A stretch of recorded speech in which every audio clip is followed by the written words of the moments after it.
Pac-Man is one of those games that pretty much everyone has played at some point or another. It's a game that ruled the 80s and 90s with its unique yet basic gameplay and style, and there are so many iterations that have released throughout the years, giving people from all generations the chance to give the franchise a go, even if some of them are a bit questionable. See, I actually own an arcade machine capable of playing 960 different arcade games, but after going back and playing it recently, one game grabbed my attention like no other, and that's Hyper Pacman. Like, how could I not play this? Before playing it, I had no idea what this was, but the picture alone had me way too intrigued to not try it, and I'm so happy I did. Hyper Pacman is a bootleg Pac-Man game that came out in 1995 in Korea, and was developed by a company called Semicom, which is a company I doubt any of you have heard of, but they've made quite a lot of Korean arcade games, with the majority of them being Korean bootlegs of popular franchises like Street Fighter. So what makes this bootleg game unique to the real thing? Well, firstly, Hyper Pacman has power-ups, which consist of a helmet that gives you an extra hit, speed that gives you, well, you guessed it, extra speed, a laser helmet that lets you straight up shoot enemies at the press of a button, a jump power-up that lets you hop over enemies, and vision goggles that let you see through breakable and invisible walls. The gameplay itself without these power-ups is mostly the same to traditional Pac-Man, as you have to grab all the yellow pellets to complete a round and can grab the power pellets to eat the ghosts. But there's also some extra features to keep the game more interesting, like invisible walls that can save you in a dire situation, or can be used to purposely maneuver around enemies. There's also bombs that will blow up all the breakable walls on a stage, and of course food to pick up for extra points like in the proper game. But one major feature that really separates this game from the official releases is the boss fights. That's right, every 10th round you fight a boss, and let me just say, this isn't just Hyper Pacman's most defining feature, but arguably its best. The boss fights weren't overcomplicated, but still really fun. It would basically give you an infinite laser helmet so you could shoot at the boss, and while avoiding the boss himself, you're also avoiding smaller enemies trying to fight you, making the fight more challenging. These boss fights even had some pretty good music to go with them.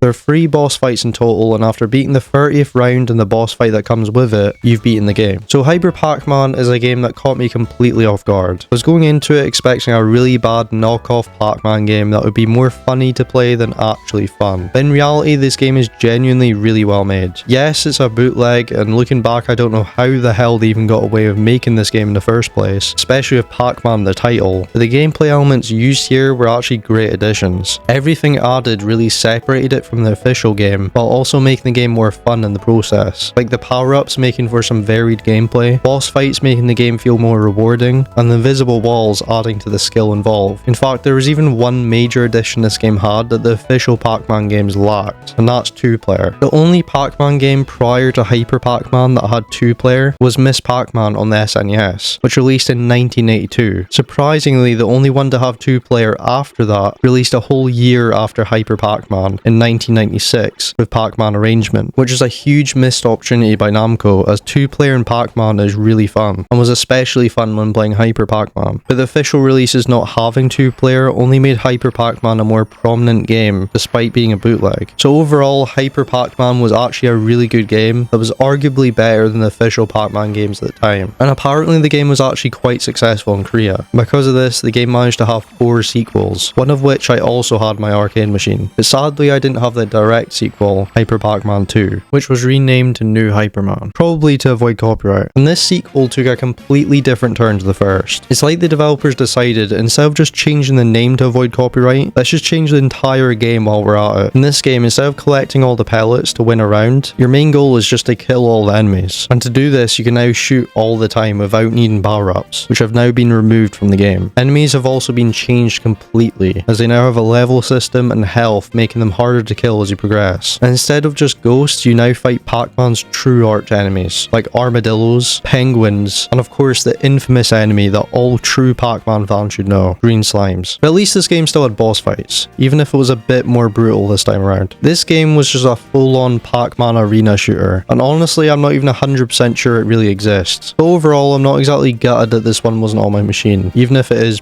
pretty unique. The next game was the only other one I actually had on the arcade machine, and this time the name name was changed to Twinkle, which I guess was to help keep it separated from the original games due to copyright, but still they could have came up with a better name than Twinkle. Twinkle released in 1997 and thankfully went back to the classic gameplay from the original, bringing back power-ups and adding new mazes to collect pellets in. The game pretty much looked and played the same way as the original except for some small changes, like Pac-Man now has shades, which immediately beats all the new features added in the second game. But one major change made in this one is the difficulty, because Jesus Christ, this is a lot more difficult than the first game was. If I had to actually put money into this game, I would be broke by the time I got to the end. I think the main problem I have with this game and why it's so challenging is because of the enemy spawn rate, because it's just non-stop in this game. The first one was a lot more balanced with how many enemies would spawn and how quickly they would come back after dying, but this game just doesn't care. Like, I don't mind games adding a bit of challenge, but just throwing way more enemies at the player until they die isn't really the best way of doing that, especially in a game like this. Certain power-ups make situations with these many enemies possible, but that's if you can keep them, since one hit will make you lose these power-ups, making every hit by an enemy extremely punishing as it could leave you completely hopeless for the rest of the round. That paired to the fact that laser helmets aren't their own power-ups anymore, instead require 2 helmets to obtain, make for a pretty annoying experience. There are also 2 other changes made in this game that were a bit less important, but still substantial enough for me to talk about. So one was now you had teleporters, which worked really basically. It would literally just have one on one side of the map and one on another side of the map, and you just go in the teleporter and it takes you to the other one. Really basic. And the last thing was the ability to actually stop your character. Since in the other games you were always constantly moving like you would in classic Pac-Man, but in Twinkle you could actually stop, which could come in handy in some situations. Although I'm happy the games went back to its original mechanics, I can't say I enjoyed it a whole lot, especially considering this game got rid of boss fights, which was one of the best features in the first game. So overall, it just felt like a worse version of the first game for me. Twinkle 2 was supposedly their next game, and there's basically no information I could find for it. I've looked through many sources and arcade machine databases, but I've not been able to find anything about it, except for 2 mysterious and extremely low quality images. They honestly look more like images you'd use for a creepypasta from 2012. Wish I could offer more information other than that, but either this game was never recorded or just never officially released. I'd presume if it did release, it was probably pretty similar to the first Twinkle game, but who knows. They might have pulled a Hyperman 2 and made a first-person arcade shooter for all I know. And as for the final game, well, this one was a bit different. It was a multi-cade game called Puzzle King, which released in 2002 and was developed by a company called K1 Soft, which I guess technically makes this last Hyperman game a bootleg of a bootleg, which is pretty ironic.